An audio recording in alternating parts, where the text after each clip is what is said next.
It was almost Christmas. The house was quiet. And then a message arrived. "Don't expect us for Christmas. We're going to my wife's parents. They're important. Important." I read that word again and again. I wondered, when did we stop being important? The parents who held his hand when he couldn't walk. The parents who stayed awake when he was sick. The parents who never said no when life said yes to him. And in one message, we became an afterthought. Today, this is not just my story. It's the story of millions of parents waiting quietly. And the story of children who don't realize time runs out faster than love does. It began, as many emotional earthquakes do today, not with a conversation, not with raised voices or dramatic confrontations, but with a message on a screen. Quiet, brief, efficient, a few words typed without hesitation, sent without ceremony. "Don't expect us for Christmas. We're going to my wife's parents. They're important." Now, if we slow this moment down, and I want us to slow it down, we begin to understand that the pain wasn't in the decision itself. Families make plans. Life requires compromises. The pain was embedded in the phrasing, in the implication, in what was said without being said. Because language is never neutral. Every word carries weight, hierarchy, and judgment, whether we intend it or not. And in that single sentence, an entire lifetime of parental presence was unconsciously re-ranked. What does it mean to tell your parents, explicitly or implicitly, that someone else is important? It suggests a comparison, and comparison is the birthplace of exclusion. The mind immediately fills the gap. If they are important, then what are we? Less important? Temporarily irrelevant? Emotionally optional? That is how the human psyche works. We are meaning-making creatures. Silence, tone, and omission often speak louder than explanations. Psychologically, parents do not experience their role as transactional. They don't view love as a ledger where care is given in exchange for future loyalty. Their bond with the child is identity-based. To be a parent is not something they do, it is something they are. So when a child communicates in a way that demotes that identity, even unintentionally, it doesn't register as disappointment, it registers as a fracture in the self. And here's the difficult truth we often avoid. Adult children tend to underestimate the emotional sensitivity of their parents because parents have spent decades minimizing their own needs. They trained us, unknowingly, to believe they are emotionally indestructible. They absorb disappointment quietly. They say, "It's okay," when it isn't. They smile when they feel dismissed. Over time, children mistake endurance for immunity. But endurance is not the absence of pain, it is the willingness to carry pain without passing it on. So when that message arrived, the heartbreak wasn't dramatic.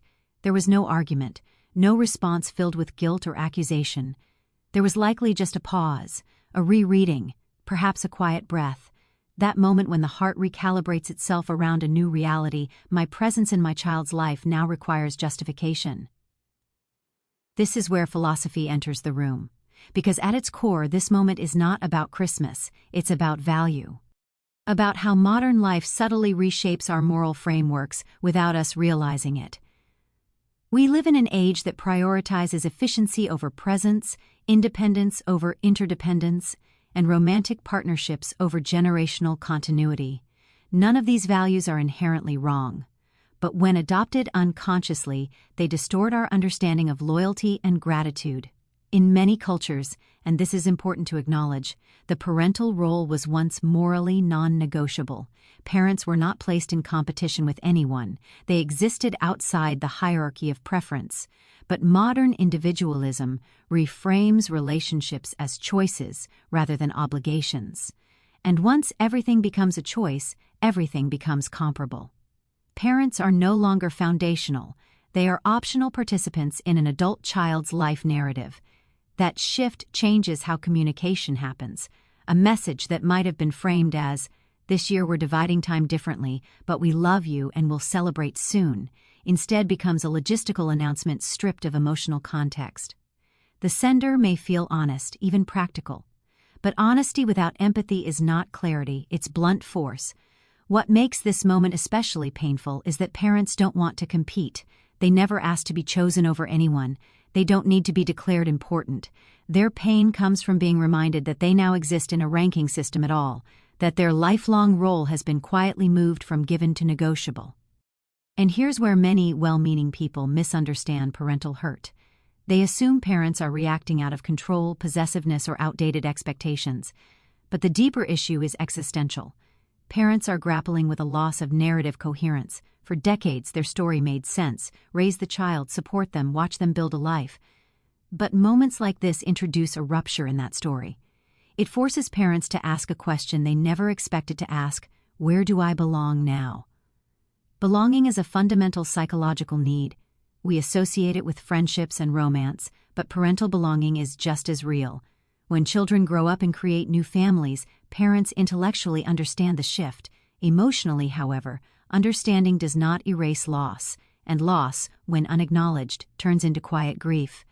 The tragedy is that this grief often goes unseen because parents don't speak it aloud. They don't want to burden their children. They fear being labeled controlling, needy, or regressive, so they process it privately, and the child, seeing no reaction, assumes no damage was done.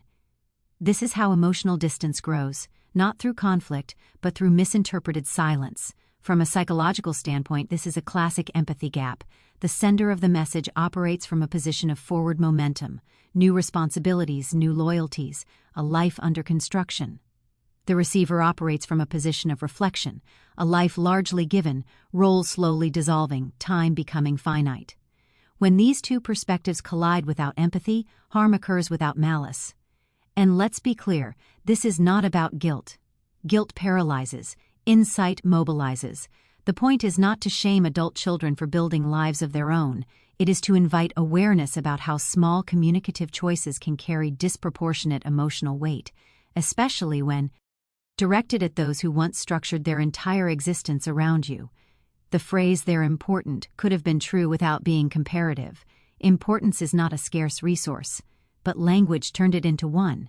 It created an implicit zero-sum game where affirming one relationship diminished another. That is the danger of careless phrasing in emotionally asymmetrical relationships, relationships where one side has far more to lose. And this brings us to a deeper philosophical question. What do we owe those who gave us our beginning? Not in terms of obedience or sacrifice, but in recognition, in acknowledgement, in presence. Recognition does not mean compliance. It means seeing the full humanity of the other person, including their vulnerability. Parents age into vulnerability gradually. Children often don't notice until a crisis forces awareness. But moments like this message are early signals. They reveal how easily emotional consideration can be displaced by convenience, and once displaced, it rarely returns on its own. It must be consciously restored. So if we step back and look at this moment not as a family dispute, but as a mirror, it reflects something uncomfortable about all of us. How often do we communicate decisions without context? How often do we prioritize being efficient over being kind? How often do we assume our intentions will protect others from our impact? Because impact, not intention, is what lingers. The parents in this story likely didn't want an apology. They wanted reassurance, a sense that they still mattered without having to ask, that their years of presence had not faded into background noise, that love, once foundational, had not become conditional. And here is the quietest, most painful irony: parents often need the least from us emotionally, yet are hurt the most by emotional neglect. Not because they are weak, but because they are invested. As we move forward in this conversation into questions of balance, marriage, regret, and responsibility, hold on to this moment, not as an accusation, but as an invitation to speak more carefully, to remember that our words land in hearts shaped by decades of love. Because one day, each of us will receive a message, literal or symbolic, that redefines our place in someone else's life, and when that day comes, we will understand what this moment truly meant. The question is whether we understand it now, while there is still time to choose our words differently. After moments like that message, after the quiet shock settles and the heart adjusts to what was implied, something else begins to take shape, something less dramatic but far more dangerous. It's the slow realization that the relationship hasn't ended, but it has been reclassified. Parents are no longer central, they become optional, not rejected, not abandoned, just negotiable. And psychologically, that shift can be more painful than outright loss, because it is ambiguous. Ambiguity keeps hope alive, and hope prolongs pain. When parents become optional, it doesn't happen all at once. It unfolds gradually, disguised as practicality. Work schedules are busy, travel is tiring, holidays rotate, visits are postponed, calls become shorter. None of these actions taken alone signal rejection. In fact, each one sounds reasonable. That's what makes this phenomenon so hard to confront. It hides behind logic. From a psychological perspective, optionality is not neutral. To be optional means one's presence is subject to convenience, preference, or mood. And for parents whose bond with their children was never optional, this shift creates a deep internal conflict. Their role was once essential. They were needed to survive, to grow, to make sense of the world. When that why disappears, as it must for healthy independence, what remains must be something else: emotional continuity, respect, chosen connection. When even that becomes conditional, parents begin to experience what psychologists call role erosion. Role erosion occurs when a person's long-held identity loses its social reinforcement. Parents don't stop being parents when children grow up, but society stops signaling that their role matters in the same way. Add to that a child's unintentional distancing, and parents are left holding an identity that no longer has a clear place to land. They are still parents internally, but externally they are treated like extended relatives, sometimes welcome, sometimes inconvenient. Modern culture accelerates this erosion. We live in a time that glorifies independence and self-definition. These are powerful values, and they have liberated many people from unhealthy family systems. But when applied indiscriminately, they also erode healthy bonds. Independence becomes emotional detachment. Boundaries become walls. Self-care becomes self-prioritization at the expense of responsibility. What we rarely discuss is that emotional maturity is not measured by how little you need others, but by how well you manage your connections without diminishing them. Making parents optional is often framed as a sign of adulthood, but in reality it can reflect an incomplete integration of loyalty and autonomy. Parents feel this shift long before children articulate it. They notice it in the way plans are communicated, not discussed, in how invitations are extended with qualifiers, in how their presence requires explanation. Over time, they stop assuming they will be included. They wait to be asked, and waiting quietly becomes a form of self-protection. Philosophically, this raises an uncomfortable question: if the people who gave us unconditional presence become conditional in our lives, what does that say about our moral hierarchy? We tend to think morality is revealed in big decisions: who we stand up for, what we sacrifice.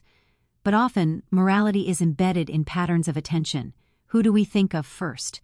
Who do we inform versus consult? Who do we assume will understand without explanation? When parents become optional, they are no longer part of our default thinking. They move from of course to if possible, and once someone leaves the default category, restoring them there requires conscious effort. Defaults are powerful because they operate automatically. Losing that status means losing psychological safety. This is where many adult children push back. They say, "My parents know I love them," and that may be true. But love that is not behaviorally expressed becomes abstract. Humans don't experience love as an idea. We experience it as presence, consideration, and consistency. Parents don't need constant attention, but they do need to feel anchored in their child's life. Optionality cuts that anchor. There is also a generational blind spot at play. Parents often measure closeness by time spent and shared rituals. Adult children often measure it by emotional intensity or crisis response. So a child may believe the relationship is strong because they would be there if something serious happened. But parents live in the everyday, not in hypotheticals. They experience closeness through ordinary inclusion, not emergency availability. Psychologically, this creates a mismatch of expectations that neither side articulates. Parents interpret reduced presence as emotional withdrawal. Children interpret parental hurt as overreaction. And because neither side wants conflict, the issue remains unspoken, slowly reshaping the relationship in silence. There's another layer here that's rarely acknowledged: power. When children are young, parents hold power. When children grow up, power shifts. Adult children control access to time, to grandchildren, to shared moments. With power comes ethical responsibility, not dominance, but care. To recognize that one's choices now have the capacity to marginalize someone who once had no choice but to care for you Making parents optional is often not a conscious decision. It's the byproduct of prioritization structures that are never examined. Work demands urgency. Romantic relationships demand investment. Social lives demand energy. Parents, who rarely demand anything, fall to the bottom of the list precisely because they are patient. Patience, in this context, becomes a liability. And yet, parents rarely ask to be prioritized above everyone else. What they seek is not supremacy but permanence. To know that their place is secure even as life evolves. Optionality threatens that security. It introduces the fear that absence will become the norm rather than the exception. Philosophically, permanence in relationships is what gives life narrative coherence. We are not isolated chapters, we are continuous stories. Parents represent our beginning. When they become optional, we fracture our own story. We treat origins as disposable. And when origins lose value, continuity weakens. This is why people who emotionally detach from their parents often struggle later with a sense of rootlessness, even if they can't explain why. There's also the matter of modeling. Children learn how to treat aging parents by watching how their own parents treat theirs. Optionality is inherited. The way you downgrade your parents' role teaches your children how they might one day downgrade yours. This is not a threat, it's a pattern. Human behavior repeats what it normalizes. Many people assume this conversation is about obligation versus freedom. It's not. It's about integ. Can you integrate your past into your present without letting it control you? Can you honor those who formed you without losing yourself? The answer determines whether parents remain foundational figures or fade into optional roles. Parents don't need constant reassurance. They need relational stability. They need to feel that their inclusion doesn't depend on convenience or comparison, that they are not placeholders until something more important appears. And here's the quiet truth most people only realize later. When parents step back emotionally, when they stop asking, stop suggesting, stop expecting, it doesn't mean they stopped caring. It means they adapted to protect themselves. They accepted optionality not because it felt right, but because resistance felt humiliating. By the time children notice the distance, the pattern is already established. Repair is still possible, but it requires humility. It requires acknowledging that independence does not absolve us from attentiveness, that growing up does not mean growing away. So if this moment feels uncomfortable, it should.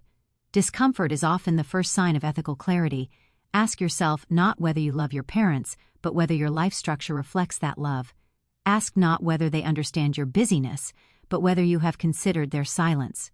Because one day, optionality becomes absence, and absence, unlike inconvenience, cannot be rescheduled. The measure of adulthood is not how free you are from those who raised you, but how thoughtfully you carry them with you as you move forward.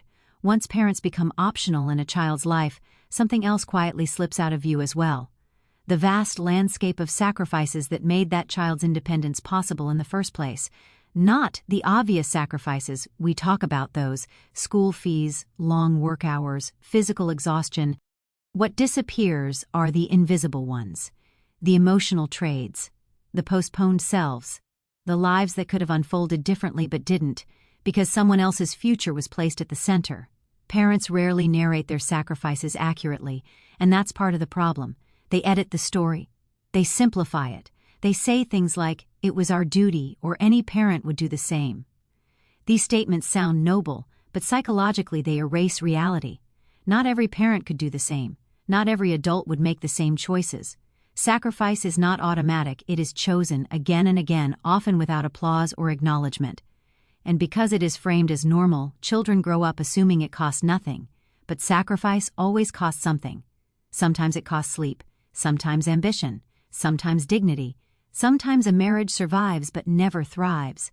Sometimes a talent is buried so deeply it's forgotten even by the one who had it. These losses don't announce themselves. They accumulate quietly, shaping a parent's inner life in ways children never see. There is a psychological asymmetry here that's important to understand. Children experience growth as expansion. Parents experience it as contraction. As a child's world grows larger, the parent's world often grows smaller. Social circles shrink. Time becomes more rigid. Identity narrows around caregiving. This is not always tragic. It can be deeply meaningful, but it is rarely neutral. Meaning does not cancel cost. What makes these sacrifices particularly invisible is that parents actively hide them. They do so out of love, but also out of fear. Fear that honesty would burden the child. Fear that naming sacrifice would sound like a demand for repayment. Fear of being seen as resentful rather than generous. So they choose silence, and silence over time gets misinterpreted as ease. This is why adult children are often shocked when they glimpse the truth later in life. A passing comment, an old photograph, a story told accidentally. Suddenly, they realize their parent was once someone else. Someone with dreams that did not involve parent-teacher meetings. Someone with choices that were declined, not because they were impossible, but because they were inconvenient to a child's needs. Philosophically, this raises a challenging idea. Love is not only what we feel, but what we give up. Modern culture celebrates love as affirmation, as support, as encouragement. But one of the oldest definitions of love is renunciation, the willingness to place another's flourishing above your own immediate fulfillment. Parents do this instinctively. Children rarely reflect on it consciously. The danger is not ignorance, it's normalization. When sacrifice is normalized, it becomes invisible, and when it's invisible, it becomes undervalued. Adult children don't dismiss parental sacrifice intentionally. They simply don't see it operating anymore. It happened in the background, like infrastructure. You don't thank the road every time you arrive somewhere. You only notice it when it collapses. Parents become that infrastructure. Essential, taken for granted, rarely acknowledged unless something goes wrong. Psychologically, this dynamic creates a subtle imbalance of gratitude. Gratitude is not about guilt, it's about awareness. It's the recognition that your life is supported by efforts you did not make. When that recognition fades, entitlement doesn't always replace it, but indifference can, and indifference is far more corrosive to relationships than conflict. Many parents insist they don't want anything in return. And in a narrow sense, that's true. They don't want payment. They don't want obedience. What they want, often without articulating it, is continuity of recognition. To feel that the sacrifices that shaped your life still matter now that your life is busy and full. This is where adult children sometimes misjudge the situation. They assume that because sacrifices were made willingly, they require no acknowledgement. But willingness does not negate impact. Choosing to sacrifice does not make the loss disappear. It simply means the loss was accepted for a reason. When that reason, the child, appears to forget the cost, something inside the parent quietly recalibrates. They don't usually become angry. They become smaller, less expressive, less expectant. This is not emotional manipulation, it's adaptation. When a system no longer responds to input, the system reduces output. Another layer of invisibility comes from timing. Parents sacrifice at a stage when children are incapable of understanding it. By the time children develop the cognitive and emotional maturity to grasp what was given up, the sacrifices are long past. There's no immediate pain to witness, no exhaustion to observe. Everything looks stable, finished, so the child assumes it was manageable. But stability is often the end result of years of strain. What looks calm is frequently what survived turbulence. There is also a cultural discomfort with discussing parental sacrifice honestly. We worry that acknowledging it will trap children in obligation, that it will chain them to the past. But this is a false dichotomy. Awareness does not imprison, it contextualizes. Understanding what was given up does not require you to give your life back. It simply asks you to carry that knowledge with care. In fact, the healthiest adult children are not those who feel indebted, but those who feel connected. Connection grows from seeing parents as full human beings, not just roles. Roles sacrifice automatically. Human beings sacrifice deliberately. Parents often downplay their sacrifices because they don't want to compete with the child's present struggles. They know adulthood is hard. They know pressures are real. So they minimize their past to protect the child's present. This generosity is rarely recognized for what it is. And then moments arise. Holidays, decisions, priorities, where the parent realizes their sacrifices are no longer part of the child's internal calculation, not rejected, just irrelevant. That realization lands heavily, not because parents expect compensation, but because it signals a kind of erasure, a sense that the road you built is now dismissed as if it appeared naturally. Philosophically, every generation inherits unfinished business from the previous one. Parents inherit limitations from their parents. Children inherit opportunities from theirs. Sacrifice is the bridge between limitation and opportunity. When that bridge is ignored, we misunderstand our own success. We see ourselves as self-made when we are, in reality, sacrifice-made. This misunderstanding affects how we treat not only our parents, but everyone who supports us quietly. Teachers, mentors, caregivers. Gratitude becomes selective rather than structural. Parents don't need constant praise for their sacrifices. What they need is to not have those sacrifices erased by comparison, to not feel that what they gave up is outweighed, dismissed, or overwritten by someone else's importance. Sacrifice does not demand centrality, but it does deserve memory. And memory is active. It shows up in how we speak, how we decide, how we include, how we pause before making choices that affect people who once shaped every choice around us. Eventually, time delivers a harsh lesson. The sacrifices become visible when roles reverse, when children find themselves tired in ways sleep doesn't fix, when dreams are delayed for someone else's needs, when love starts to cost more than it gives back. Only then does the magnitude of parental sacrifice fully register. The tragedy is that this understanding often arrives too late to be expressed meaningfully. So the question is not whether your parents sacrificed, they did. The real question is whether your life still acknowledges that truth, not with repayment but with presence. Because sacrifices that are remembered become sources of connection. Sacrifices that are forgotten become sources of quiet distance. And nothing ages a relationship faster than being forgotten while still alive. After we begin to recognize the sacrifices parents made, especially the ones that were never announced, never dramatized, never recorded, another tension enters the picture. It's a tension many people feel, but few articulate honestly. The moment marriage enters a child's life, loyalty feels like it must choose sides. Love starts to feel competitive. And without intending to, people begin to believe a quiet myth that honoring one relationship requires diminishing another. This is where the idea takes root that marriage is about replacement rather than expansion. Psychologically, marriage is one of the most powerful reorganizing forces in adult life. It reshapes identity, priorities, routines, and emotional availability. That is natural and necessary. But problems arise when this reorganization is framed as a zero-sum game. When partnership is unconsciously treated as a transfer of allegiance instead of an addition to one's moral world. Marriage should deepen a person's capacity for love, not narrow it. Yet many people, especially in emotionally charged family systems, absorb the belief that devotion must be proven through exclusion. If I choose my spouse, I must distance from my parents. If I honor my parents, I must be disloyal to my spouse. This false binary turns what should be a unifying bond into a dividing line. Philosophically, this is a failure of integration. Mature adulthood is not about abandoning old attachments for new ones. It is about learning how to hold multiple commitments without betraying their essence. Marriage does not erase lineage. It does not cancel history. It does not invalidate gratitude. It introduces a new center of gravity, but gravity does not destroy orbit. It reorganizes it. The trouble is that emotional narratives are often simpler than emotional realities. Popular culture reinforces the idea that romantic love must come first, at all costs, or it isn't real.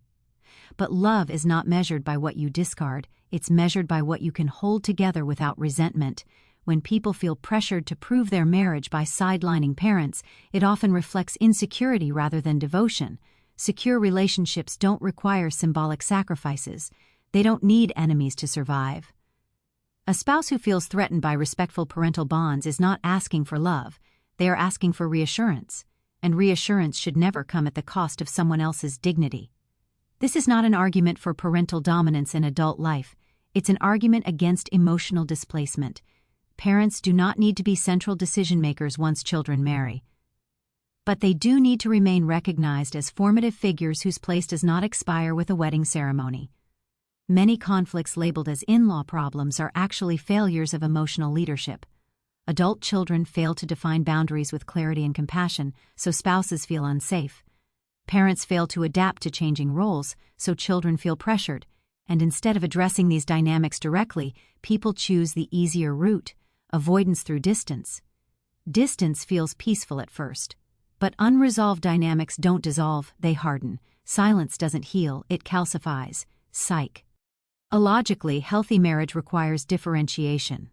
Differentiation means you can stay emotionally connected to your family of origin while forming a new family unit. Low differentiation leads to emotional cutoffs, severing or minimizing relationships to reduce anxiety. High differentiation allows complexity. It allows discomfort without collapse. When marriage is framed as us versus them, it's often a sign that differentiation hasn't occurred. The individual hasn't learned how to be a bridge, so they become a border. Borders defend. Bridges connect. Families don't need more defenses, they need more bridges. There is also a subtle moral confusion here. People confuse prioritization with exclusion. Prioritizing your spouse means making decisions with their well-being in mind. It does not require devaluing your parents. You can say, "This works best for my marriage," without implying, "You matter less." Language matters because it reveals intent and shapes interpretation. Parents are usually not threatened by a spouse's importance. They expect it. What wounds them is the suggestion that marriage nullifies their relevance. That love is transferable, and once transferred, the old account is closed. From the parent's perspective, marriage should feel like an expansion of family, not a contraction. When it feels like a subtraction, something has gone wrong, not structurally, but relationally. And here's the uncomfortable truth. Adult children often allow their spouses to inherit authority over relationships they themselves should be managing. Instead of saying, "This is how I stay connected to my parents in a healthy way," they retreat into passivity and let distance speak for them. This avoids conflict in the short term, but it creates resentment on all sides in the long term. Marriage requires courage, not just to commit to another person, but to stand firmly in your own relational values. To say, "I will not choose between love and loyalty. I will learn how to honor both." That kind of courage is rare, but it is what prevents families from fragmenting. Philosophically, the deepest relationships are not exclusive clubs. They are layered commitments. A spouse is not a replacement parent. A parent is not a competitor spouse. Confusion arises only when roles are collapsed instead of respected. Parents gave life. Spouses share life. These are different forms of intimacy, not rival ones. When people fail to make this distinction, marriage becomes burdened with expectations it cannot fulfill. No spouse can replace the psychological foundation formed in childhood, and no parent should attempt to replicate the emotional intimacy of a marriage. Health exists when each relationship stays in its proper domain while remaining connected. What's often missing is explicit reassurance. Parents need to hear, "You still matter." Spouses need to hear, "You are my partner." These statements are not contradictory. They only feel that way when fear dominates the conversation. Fear says love is limited, maturity knows it is not, and time inevitably tests this understanding. Parents age, their needs increase. Spouses watch closely, not always consciously, to see how their partner responds. How you treat your parents is not irrelevant to your marriage. It is a preview of how you handle vulnerability, dependency, and obligation. A marriage that survives by isolating itself will eventually collapse inward. A marriage that survives by integrating its past has resilience. So the challenge is not to choose sides, but to choose depth. Depth in communication, depth in empathy, depth in responsibility, to refuse the lazy narrative that love must be proven through exclusion, because when marriage divides rather than expands love, everyone loses. Parents, partners, and eventually the marriage itself. The strongest families are not built on choosing who matters most, but on learning how to make everyone matter without losing yourself. Once marriage begins to quietly redraw the boundaries of loyalty, another experience often follows, one that parents rarely admit out loud but feel deeply nonetheless. It is the feeling of being replaced. Not substituted in function, but displaced in meaning. And this feeling does not come from jealousy or insecurity, as it is often mischaracterized. It comes from loss of position, from realizing that the role you once held naturally now requires justification. Parents do not expect to remain at the center of their children's lives forever. That expectation would be unrealistic and unhealthy. What they do expect, however, often without articulating it, is continuity. A sense that while roles evolve, significance does not evaporate. Replacement is not about losing control, it is about losing recognition. Psychological replacement strikes at the core of identity. To raise a child is to organize years, sometimes decades, around another human being's needs. Parents structure time, emotion, finances, and decisions around the assumption that this relationship is foundational. When that foundation appears to be quietly swapped out, it creates a form of identity dislocation. The question becomes not, am I still needed? But was I ever valued for who I was, or only for what I provided? This is why the pain of replacement often surfaces in subtle ways. Parents may become quieter, less opinionated, less involved. Not because they don't care, but because involvement now feels intrusive rather than natural. They begin to second-guess themselves. They rehearse sentences they never send. They decide it's safer to step back than to risk being seen as irrelevant. Replacement doesn't announce itself with cruelty. It announces itself through patterns, through invitations that stop coming, through updates that arrive after decisions are already made, through learning important news secondhand. Each instance is small enough to dismiss, but together they form a narrative. You are no longer central to this life. What makes this especially painful is that parents don't want to compete. They don't want to be chosen over a spouse or grandchildren. Competition implies equivalence, and parents know the relationships are different. The hurt comes not from comparison, but from erasure, from feeling that their presence is no longer assumed, but tolerated. Philosophically, replacement touches on a deeper human fear, the fear of being obsolete. In modern societies, value is often tied to usefulness. When parents are no longer needed for guidance, provision, or protection, they risk being unconsciously categorized as expendable, not unwanted, but unnecessary. And unnecessary is a dangerous label for a relationship. Children rarely intend this outcome. Most are simply absorbed in building their own lives. They mistake silence for strength. They assume parents will adapt indefinitely. But adaptation has limits. Every system, emotional or otherwise, can only stretch so far before it begins to fray. There is also a psychological asymmetry in how replacement is perceived. For the adult child, shifting emotional investment toward a spouse feels like growth. For the parent, it feels like contraction. Both can be true at the same time. Growth for one person can coincide with loss for another. The problem arises when the loss goes unacknowledged. Parents don't need reassurance that they are irreplaceable in the abstract. They need evidence that they are irreplaceable in practice. Evidence shows up in inclusion, in consultation, in being thought of before decisions are finalized. Replacement is felt most sharply when parents are informed rather than involved. And once parents feel replaced, they often withdraw preemptively. This withdrawal is misread as disinterest or independence. In reality, it is grief management. When a relationship feels unstable, people reduce emotional investment to protect themselves from disappointment. This is how emotional distance becomes mutual without ever being discussed. Replacement also disrupts the moral continuity between generations. Parents carry a lifetime of memory about their children, who they were, what they struggled with, how they became who they are. When parents are displaced, that memory loses its audience. Stories go untold, wisdom goes unused, and children lose access to a living archive of their own becoming. This loss is subtle and delayed. It doesn't hurt immediately. It hurts later when parents are gone and questions remain unanswered, when the version of yourself that only your parents remembered disappears with them. From a philosophical perspective, no relationship should be built on replacement. Healthy systems expand, they don't overwrite. Replacing parents emotionally places an impossible burden on spouses and children. It asks them to fill roles they were never meant to occupy, and it deprives parents of the dignity of ongoing relevance. Parents don't need to be the first call for everything. They don't need to be consulted on every decision. But they do need to feel that their place in the emotional ecosystem is secure, that they are not standing on a trapdoor that could open at any moment. Replacement creates a conditional sense of belonging, and conditional belonging erodes trust. What's particularly tragic is that many parents only realize they've been replaced when they stop being missed, when their absence doesn't disrupt routines, when holidays feel quieter but no one notices. That realization lands not as anger but as resignation. And resignation is dangerous.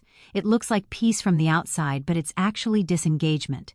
Children often believe that love remains unchanged even if roles shift.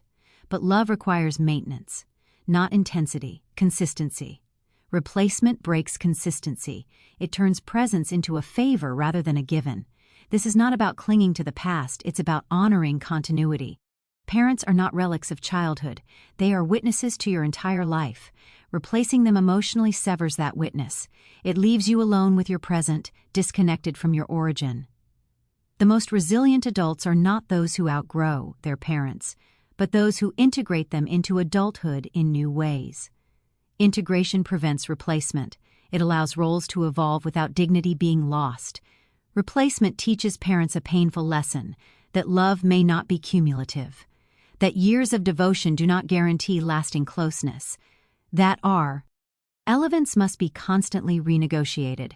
This lesson is absorbed quietly, often without protest, but it changes how parents show up, less hopeful, less expressive, less invested. And here's the uncomfortable truth: by the time children notice the emotional distance, parents may have already made peace with it. Not because it was acceptable, but because resistance felt futile. This is why prevention matters more than repair. Replacement is easier to avoid than to undo. It requires awareness before patterns harden. It requires intentional inclusion, not dramatic gestures. Ask yourself not whether your parents are interfering, but whether they feel invisible. Not whether they demand too much, but whether they've stopped asking altogether. Because being replaced does not hurt because someone else is loved. It hurts because love that once felt permanent begins to feel provisional, and no one should have to earn a place in the life they helped create. After replacement comes a more subtle confusion, one that sounds reasonable on the surface and therefore escapes scrutiny. It's the confusion between importance and priority. People say it casually, often defensively: my parents are important to me, but right now my spouse is my priority. The sentence sounds balanced, even mature. But psychologically and philosophically, it hides a serious misunderstanding, one that quietly damages relationships while appearing rational. Importance and priority are not the same thing, and treating them as interchangeable creates emotional harm without intent. Priority is situational. It shifts based on time, context, and responsibility. Importance is existential. It speaks to value that does not fluctuate with circumstance. When someone is important to you, their worth is stable, not conditional. When someone is merely a priority, their position depends on what else is happening in you. Our life. The danger arises when people use priority language to justify emotional downgrading, while insisting importance still exists in theory. Parents hear the theory, they live the downgrade. Psychologically, humans don't experience value abstractly, we experience it through behavior, through consideration, through inclusion. So when parents are repeatedly told, explicitly or implicitly, that they are important but never prioritized, the message becomes contradictory. Over time, behavior always wins over language. The mind resolves the contradiction by concluding, if I'm never prioritized, I must not be important. This is not an overreaction, it is how meaning is formed. Many adult children sincerely believe they are being fair. They think importance is something you feel, while priority is something you manage. But from the receiver's perspective, importance without prioritization feels hollow. It feels symbolic, not real. Like being praised but never chosen. Parents don't expect to be the top priority in every situation. That would be unreasonable. What they struggle with is becoming no one's priority in any situation. When every decision consistently places them last or outside the decision entirely, importance becomes a word without substance. Philosophically, this reflects a deeper cultural problem. We have reduced value to efficiency. We prioritize what is urgent, visible, or demanding. Parents, who often make themselves non-demanding, are pushed aside by louder obligations. Their importance is acknowledged only rhetorically, not structurally. This is how people end up emotionally sidelining those who matter most, while feeling morally intact. Priority is about triage. Importance is about belonging. Confusing the two turns relationships into scheduling problems rather than moral commitments. It makes love managerial instead of relational. Consider how this plays out in practice. Parents are informed of decisions after they are made because consulting them would complicate things. Visits are postponed indefinitely because something always feels more pressing. Calls are delayed because there's never a right time. Each decision is defensible. Together, they create a pattern of exclusion. When parents object, they are told, "You know you're important to us, But importance that never alters behavior is not importance. It's reassurance offered to reduce guilt. And guilt is a poor foundation for connection. Parents rarely challenge this directly. Doing so would see them into the position of asking for priority, which feels humiliating. They don't want to compete. They don't want to bargain for relevance. So they accept the explanation on the surface while absorbing the impact beneath it. Psychologically, this creates a split. Parents tell themselves they are valued while feeling increasingly peripheral. Holding these two realities at once requires emotional suppression. Suppression eventually leads to withdrawal. This is why parents often stop expecting before children stop loving. Expectations are reduced to avoid pain, and reduced expectations look like emotional maturity from the outside, but they are often grief management on the inside. There is also a philosophical error in how priority is framed. People assume that prioritizing one relationship requires deprioritizing others. But mature moral systems are not built on elimination, they are built on integration. You can prioritize your spouse in decision-making without erasing your parents from consideration. You can honor urgency without nullifying importance. The problem is not prioritization. The problem is exclusive prioritization. Exclusive prioritization treats relationships like a ranking system rather than a network. Someone must always lose so someone else can win. But human relationships do not thrive under competitive logic. They thrive under relational logic, where different bonds serve different functions without threatening one another. Parents are not asking to be prioritized above spouses or children. They are asking not to be deprioritized into invisibility. There is a difference. From a psychological standpoint, people who can hold multiple important relationships without collapsing into guilt or defensiveness tend to have higher emotional differentiation. They can tolerate complexity. They don't need to simplify their moral world to manage an anxiety. People with low differentiation, on the other hand, rely on rigid hierarchies to feel stable. Someone must always come first, and someone else must always come last. But emotional maturity is not about always knowing who comes first. It's about knowing who should never be pushed out. Parents fall into that category. There's another uncomfortable layer here. Importance is often retroactively recognized, while priority is only granted in the present. Parents are praised in hindsight. You did so much for us, but excluded in real time. This creates a temporal imbalance where gratitude lives in memory, not behavior. But relationships exist in the present. You cannot live off retrospective importance. You can only feel valued through current engagement. This imbalance explains why parents often feel more appreciated after they are gone than while they are alive. Death removes the inconvenience. Memory is easy. Presence requires effort. Philosophically, this reveals something troubling about human nature. We are better at honoring what no longer demands anything from us. Living parents demand time, adjustment, and consideration. Dead parents demand only remembrance. So we postpone presence and promise ourselves we will appreciate them later. Later is not a moral strategy. It is an avoidance. Parents don't need to be prioritized constantly. They need to know they will be prioritized sometimes, intentionally, not accidentally, that there are moments when convenience is overridden by care, when schedules bend not because it's efficient, but because it's right.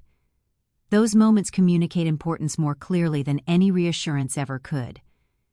When importance and priority are aligned, even occasionally, relationships feel secure. When they are perpetually separated, relationships feel performative. Words say one thing, actions say another, and over time, actions rewrite the truth. Children often say, "My parents understand." What they mean is, "My parents have stopped objecting." Understanding and resignation are not the same. One preserves dignity, the other surrenders it. If this feels uncomfortable, it should. Because it asks you to examine not what you feel, but how you structure your life. Not who you say matters, but who your decisions consistently accommodate. Importance that never interrupts your schedule is not importance. Priority that erases people is not maturity. The real challenge of adulthood is not choosing who matters most, but learning how to live in a way that proves that those who shaped you still matter at all. There comes a moment in many lives that no one prepares us for. It doesn't arrive loudly, it doesn't announce itself with drama or warning. It comes quietly, often too quietly, and by the time it fully registers, it is already irreversible. This is the moment when regret replaces justification. when explanations that once felt reasonable begin to sound hollow, when we realize that something essential was postponed too long, and time has closed the door. Regret does not arrive when parents complain. It doesn't arrive during arguments or awkward conversations. It arrives in silence, in absence, in the space where a voice used to be, where advice once waited, where unconditional concern once existed without needing to be earned. Psychologically, regret is not about doing something wrong. It is about failing to do something right when the opportunity was still available. And regret becomes especially sharp when it involves parents, because parental relationships are uniquely time-bound. Friendships can be rekindled, careers can be rebuilt, even marriages can sometimes be repaired. But time with parents moves in one direction only, and it does not pause for clarity. Most people do not realize this. While it is happening, that is the cruel part. While parents are alive, accessible, forgiving, and patient, their presence feels stable, permanent. Children assume there will always be another visit, another call, another holiday to make things right. The human mind is remarkably skilled at assuming continuity where none is guaranteed. This is why regret arrives late. It needs distance to become visible. It needs contrast. Often, it needs loss. The philosophical weight of regret lies in its finality. You cannot explain yourself to someone who is no longer here. You cannot retroactively show consideration. You cannot demonstrate care after the window for receiving it has closed. Regret is the price we pay for believing. Time is more generous than it is. Parents age quietly, not always visibly, not always dramatically. Their decline is often slow enough to be ignored. They adapt to less contact. They adjust expectations downward. They stop asking questions they already know the answers to. From the outside, it looks like acceptance. From the inside, it is preparation. This is something many adult children fail to understand. Parents often begin grieving the loss of closeness long before death. By the time children notice the emotional distance, parents may already have accepted it as inevitable. That acceptance feels like peace to the observer, but it is often resignation. Regret hits hardest when we realize that what we interpreted as understanding was actually endurance. Psychologically, humans are loss-averse, but only when loss is immediate. Delayed loss feels abstract. Parents fall into the category of delayed loss. Their presence fades gradually, not suddenly. And gradual loss does not trigger urgency. It triggers postponement. I'll call tomorrow. We'll visit next month. Things will slow down, eventually. Eventually is the most dangerous word in family relationships. When regret arrives, it often disguises itself as memory. You remember moments you dismissed, invitations you declined, conversations you rushed. You replay them with a clarity that was unavailable at the time. And suddenly you see what was actually being offered. Not control, not intrusion, but connection. Philosophically, regret exposes a flaw in how we measure value. We assign worth based on immediacy. What demands us now feels more important than what will matter later. Parents rarely demand. They wait, and waiting is misread as availability rather than vulnerability. This is why regret often feels unfair. People say, "I didn't know," and that's true, but not entirely.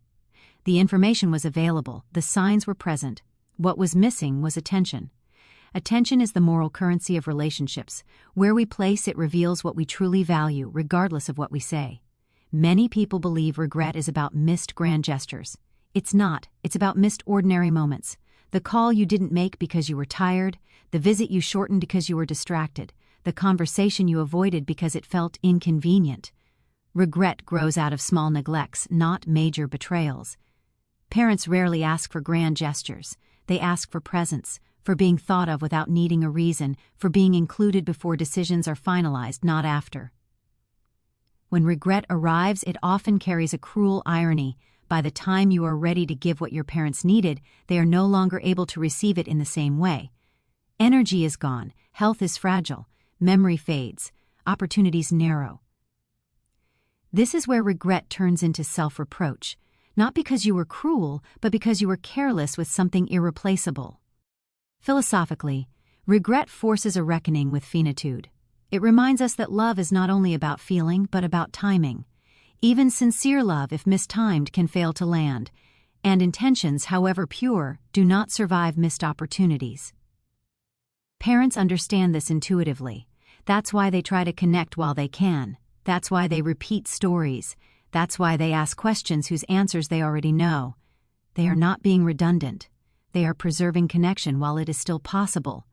Children often misinterpret this as neediness or interference. Regret reframes it as urgency. There is also a moral asymmetry in regret. Parents rarely regret loving too much. Children often regret loving too little, or rather, expressing it too little. The regret is not about affection, it is about allocation, how time, energy, and attention were distributed. What makes parental regret especially heavy is that parents are the only people who love you without needing you to become someone first. They loved you before achievement, before status, before usefulness. Losing that unconditional presence reveals its value too late. Many people carry this regret silently. They become more attentive to their own children, hoping to repair the cycle. But unaddressed regret does not disappear, it transforms. It becomes fear. Fear of repeating mistakes, fear of being forgotten, fear of becoming optional. This is how emotional patterns travel across generations. The philosophical lesson here is not to live in guilt, but to live in awareness. Regret is a teacher, but only if it arrives early enough to change behavior. When it arrives too late, it becomes a warning to others. And that is what this moment in the speech is meant to be, a warning, not a condemnation. Ask yourself not whether you would regret losing your parents someday. That answer is obvious. Ask yourself whether your current behavior aligns with the regret you already know you would feel. Ask whether your future self would thank your present self for how you are showing up now. Because regret is not caused by lack of love. It is caused by lack of translation. When love is not translated into action before time runs out, parents do not need perfection, they need presence while presence is still possible. One day the message won't be unanswered because you were busy. It will be unanswered because no one is there to read it. And when that day comes, no explanation will matter, only the moments you chose not to postpone.